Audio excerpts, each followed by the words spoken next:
Bonjour, dans ce nouvel épisode, je vous propose de découvrir les techniques des champions de la mémoire.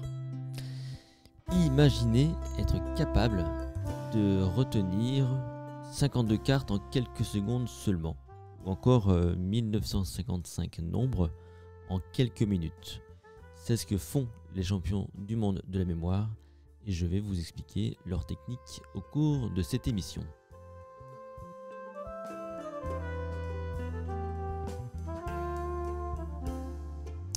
C'est en 1991 que Tony Buzan et son acolyte Raymond Keane créent les World Memory Sports Council. Alors Tony Buzan, vous le connaissez peut-être, c'est le créateur du mind mapping, c'est la carte mentale, les cartes heuristiques. Et en 1991, ils ont donc l'idée de créer ce championnat du monde à travers des épreuves toutes plus incroyables les unes que les autres.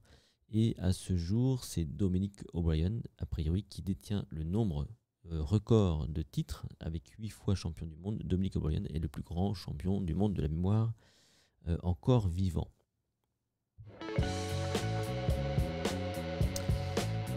Bonjour, je m'appelle Vincent Delormel, je suis un mnémoniste. Je suis également le créateur du MemoCamp, une solution pour optimiser et entretenir votre mémoire à travers la culture générale, solution que vous trouvez sur mon site https://lessecrets.com.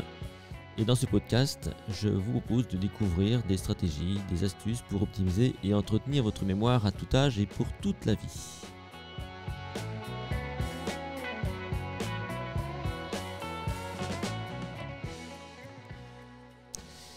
Les championnats du monde de la mémoire ont lieu donc chaque année. Il y en a même en France, des championnats qui sont un peu différents, mais ça existe.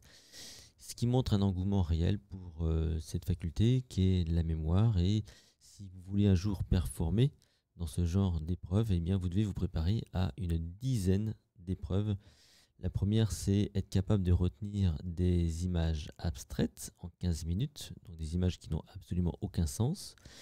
Vous devez vous préparer à retenir des nombres binaires, 0, 1, 1, 1, 1, comme ça pendant 30 minutes. Mais aussi des nombres aléatoires sur 30 minutes. Vous devez vous entraîner à retenir des visages et des noms. C'est une épreuve qui dure 15 minutes. Vous avez une épreuve de vitesse avec les nombres. Donc on vous donne un maximum de nombres et vous avez un temps limité pour en retenir un maximum. Vous devez également retenir des dates, mais aussi des mots, des nombres à l'oral. Et l'épreuve souvent un peu phare, c'est l'épreuve des cartes à jouer. Donc vous devez être capable de retenir un jeu de cartes le plus rapidement possible. Et donc, je crois que le record aujourd'hui est de moins de 20 secondes. Mais également une succession de cartes mélangées, le maximum de cartes mélangées. Donc différents jeux en fait en 30 minutes. Donc toutes ces épreuves sont possibles si vous vous entraînez. Et ce qui va nous intéresser maintenant, c'est quelles sont les techniques qu'utilisent ces champions pour performer.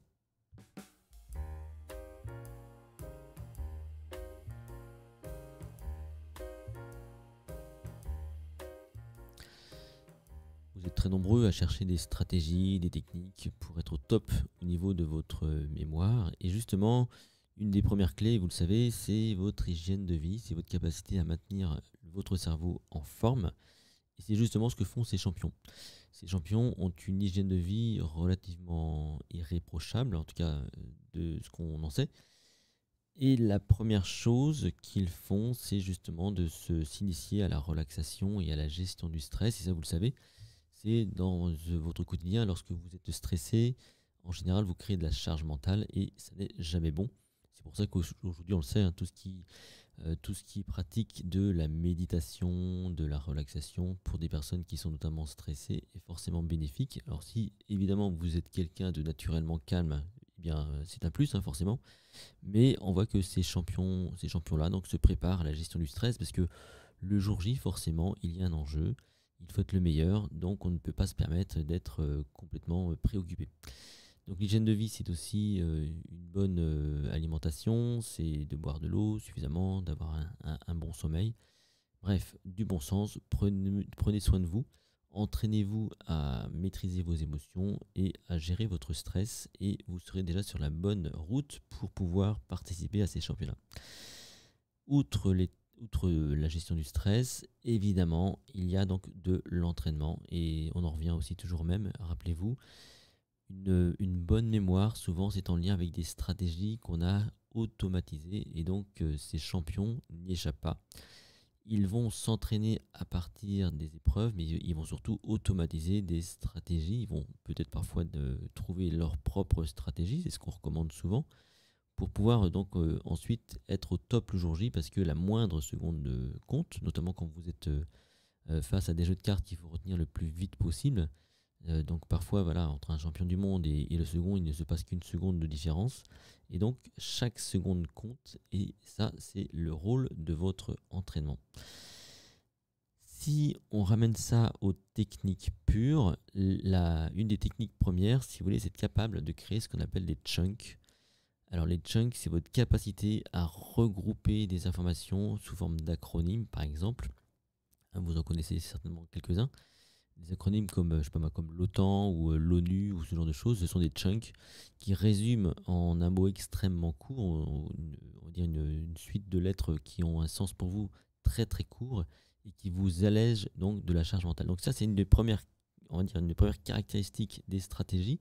Et on va le voir après, justement à travers la table de rappel et la méthode des lieux notamment, l'importance des chunks, être capable donc de réduire la masse d'informations pour que celle-ci vous ramène en mémoire des choses plus complètes et plus complexes. Et notamment, ça permettrait de faire des histoires par association d'idées. Donc imaginez être capable de retenir une histoire, mais pas une histoire avec des phrases complexes, mais juste avec des bouts, des chunks, des morceaux, si vous voulez, qui ont du sens pour vous. Donc on appelle ça des concaténations. Une concaténation, c'est une suite donc d'informations, donc des mots souvent, qui veulent dire quelque chose. Par exemple, me voici tout mouillé, j'ai suivi un nuage. Donc c'est une phrase mnémotechnique pour retrouver les planètes dans l'ordre. Me voici tout mouillé, donc MVT.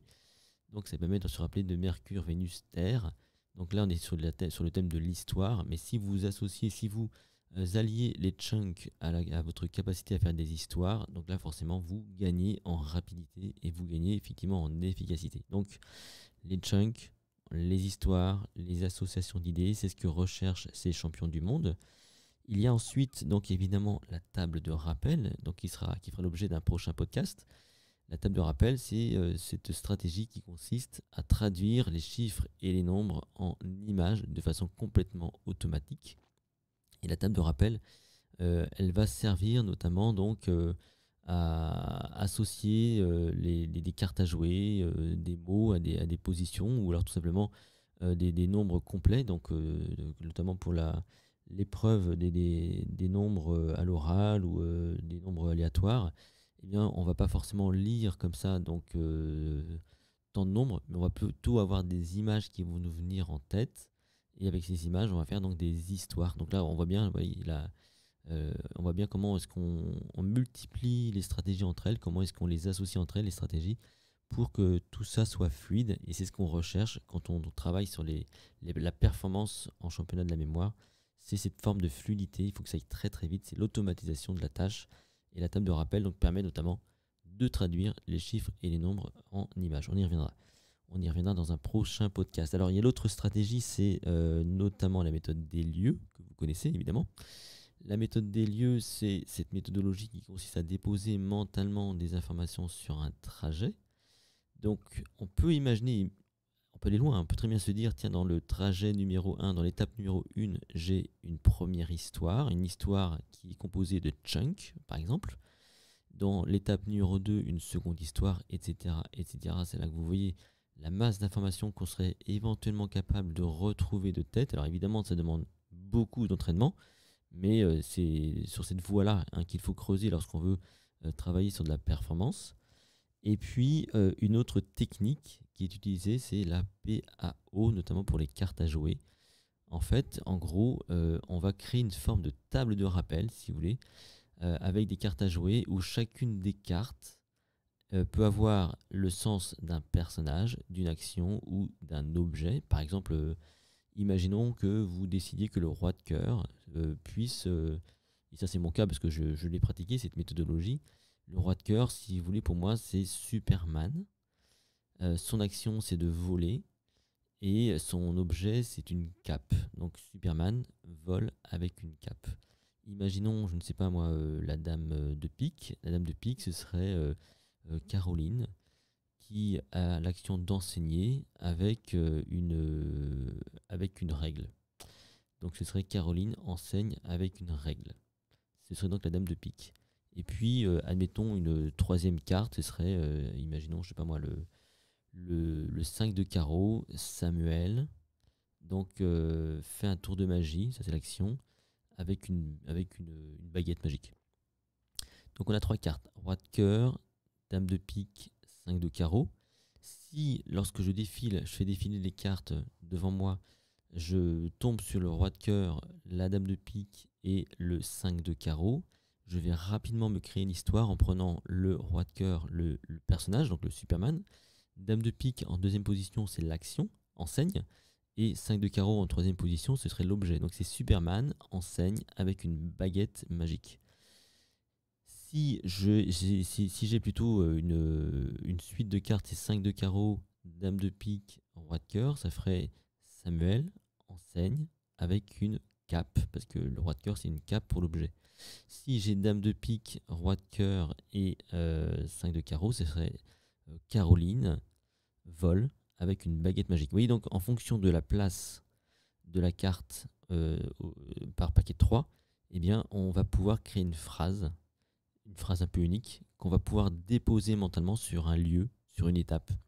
Ce qui fait que la personne qui mémorise un jeu de cartes avec cette méthode n'a pas forcément 52 cartes en main, mais plutôt 17 petites histoires qu'il va donc déposer, que cette personne va déposer sur un trajet. Voilà, donc on associe la PAO, personnage, action, objet, avec la méthode des lieux. Et donc on retrouve justement donc toutes ces notions liées à l'association d'idées, à l'histoire, au chunk, évidemment à l'entraînement.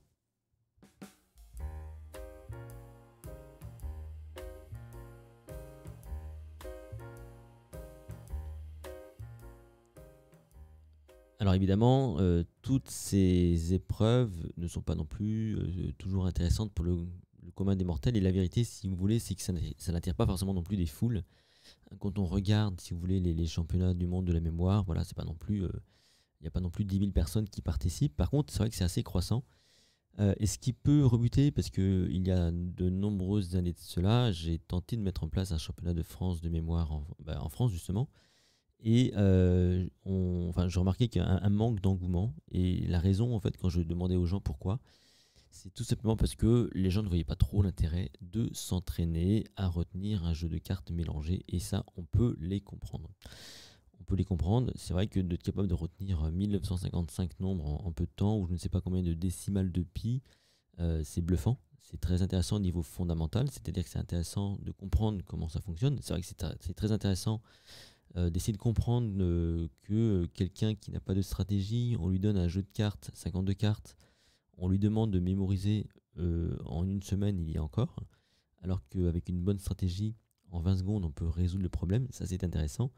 Mais c'est vrai que la limite, c'est que ça ne sert pas à grand-chose dans la vie de tous les jours. Et donc, forcément, les gens peuvent avoir une réticence à s'entraîner aussi dur pour obtenir ce genre de résultats.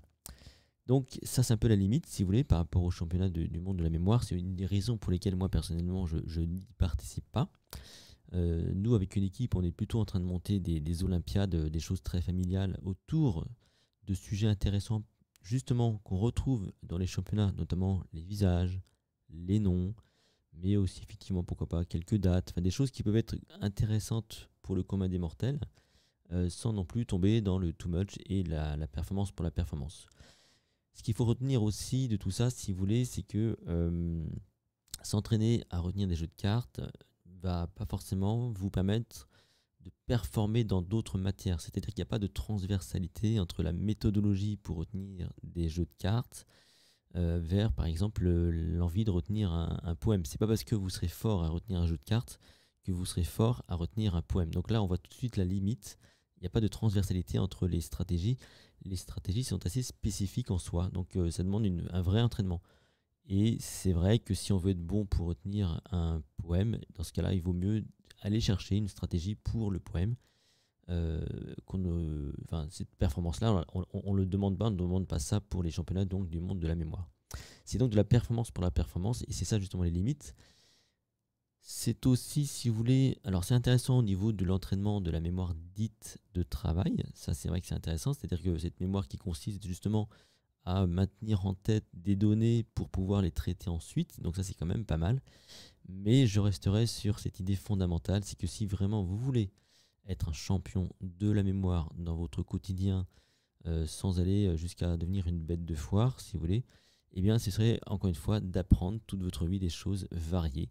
Donc moi, ce que je vous encourage, c'est non pas forcément de tomber dans l'excès et donc d'aller dans la performance pour la performance, mais plutôt de vous intéresser à différentes choses, de reprendre une langue étrangère par exemple, de lire un maximum de livres d'horizons différents, donc de sujets et de matières différentes. Ça c'est intéressant parce que vous allez à ce moment-là vous confronter à des mots de vocabulaire différents, et on sait que la mémoire s'appuie sur le mot, sur le vocabulaire. On parle de mémoire lexicale. Plus votre mémoire lexicale est développée, et mieux votre mémoire fonctionne. Et donc ça, c'est très important de bien le comprendre.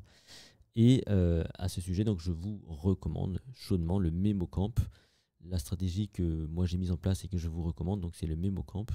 Ce sont ces fiches de culture générale que je crée maintenant depuis 10 ans et qui vous permettent d'engager justement votre mémoire de travail, votre attention, votre concentration et des stratégies pour justement optimiser votre mémoire de façon performante et de façon normale sur du très long terme.